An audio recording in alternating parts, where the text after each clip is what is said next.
Peter Chang here, and welcome to step 10 of our SCX-60 CF build, and we're at bag D. And bag D is a special bag.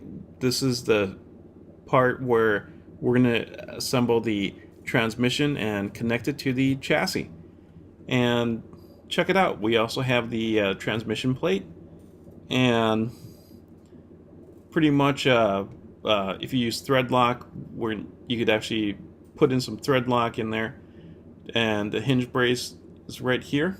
We're definitely going to use some thread lock with this component, and the reason being is because the rear arms actually hinge pins actually thread through there, and the transmission brace is right there. Here we have the transmission brace, and then we also have these washers here that actually affect the anti-squat. So, and also the motor plate bracket.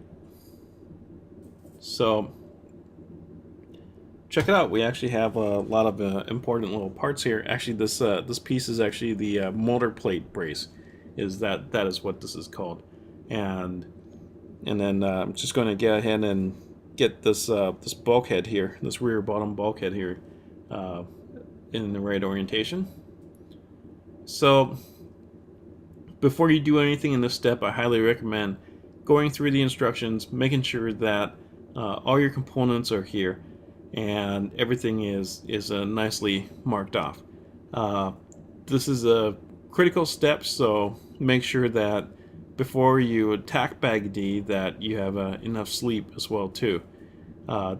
If you don't have enough sleep, you might get impatient and rush through this step.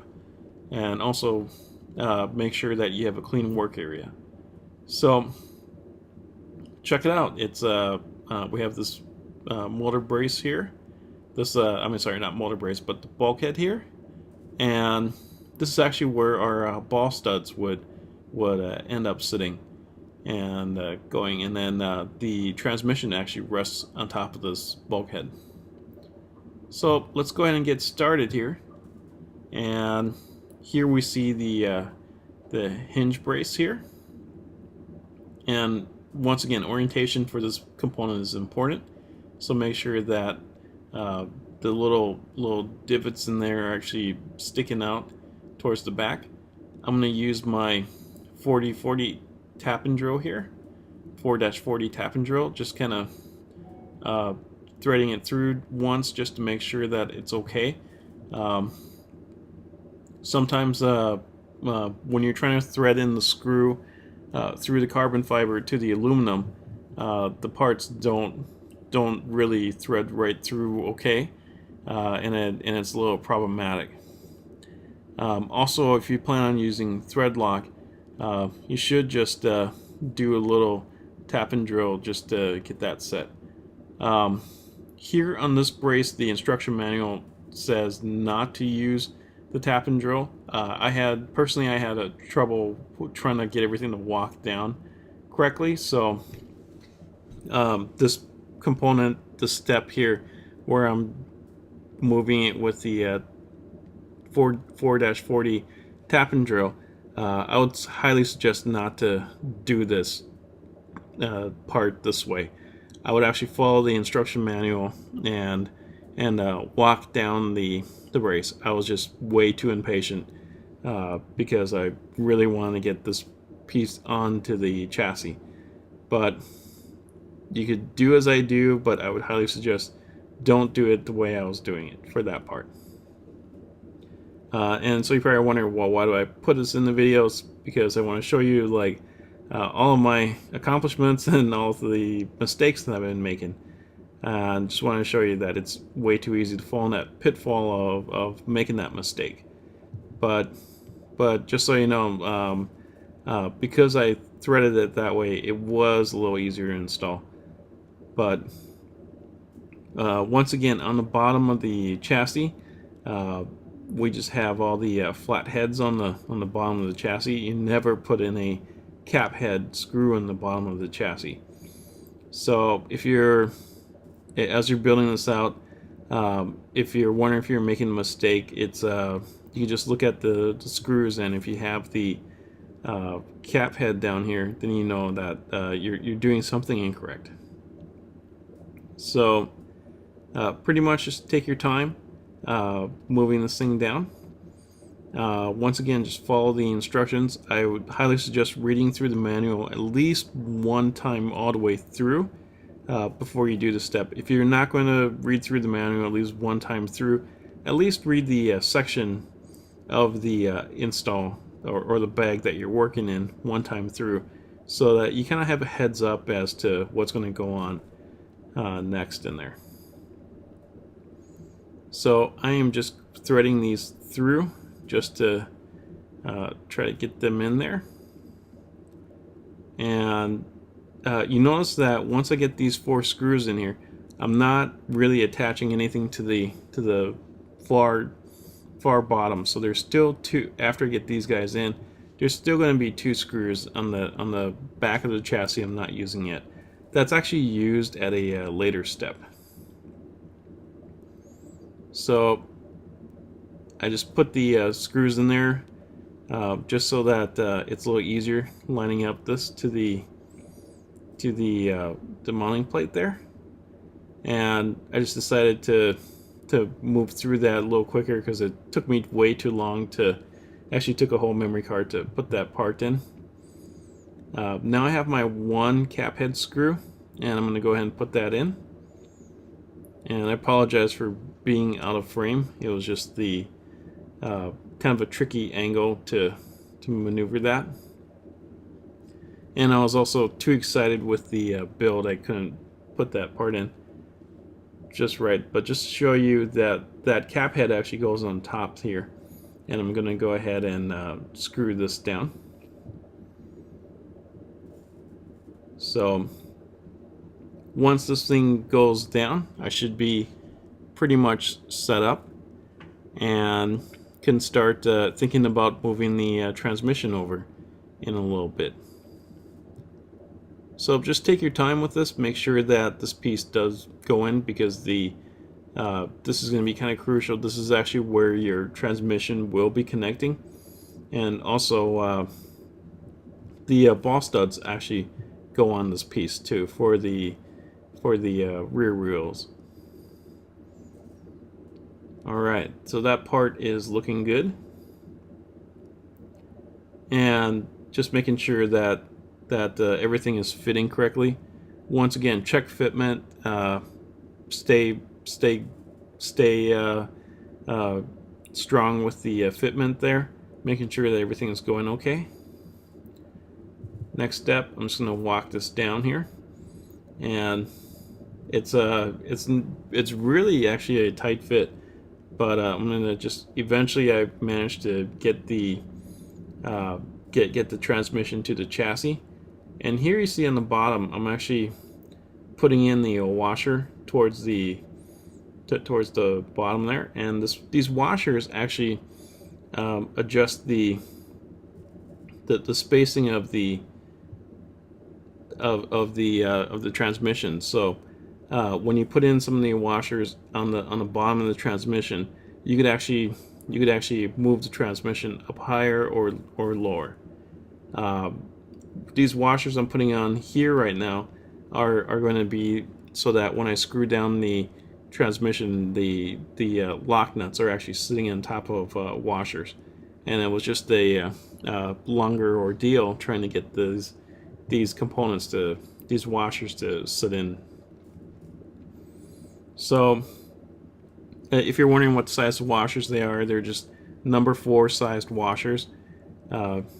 Nothing really special, as you see here, but they took a little while to slide in and fit in, especially the one right by the motor plate. That one was particularly difficult to get in.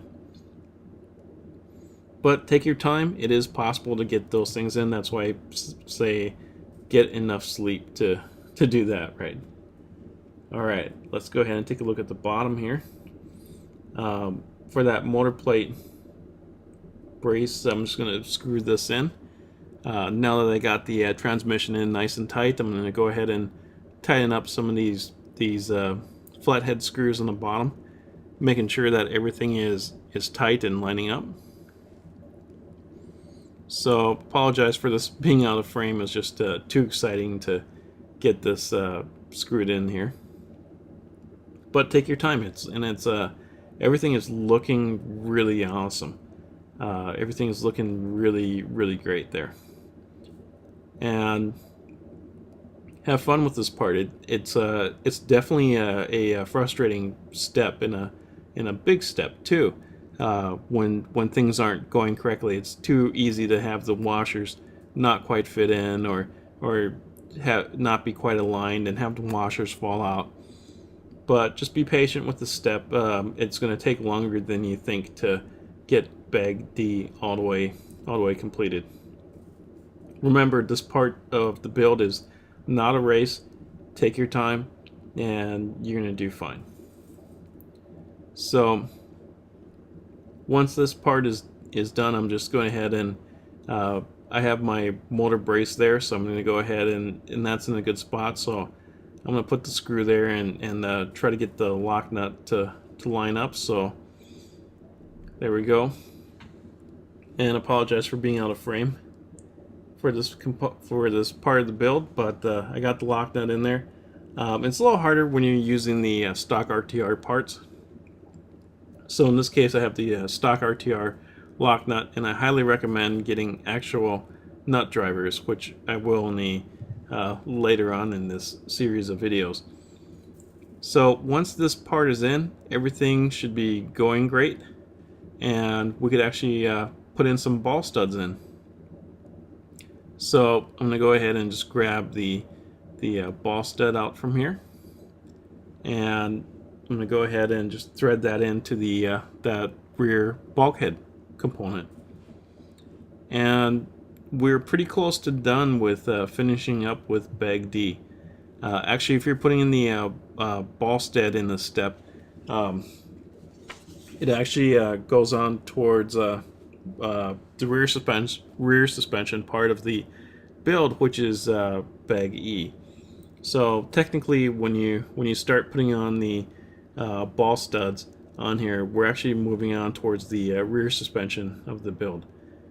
But we're on such a roll, I just want to get this one part out of the way.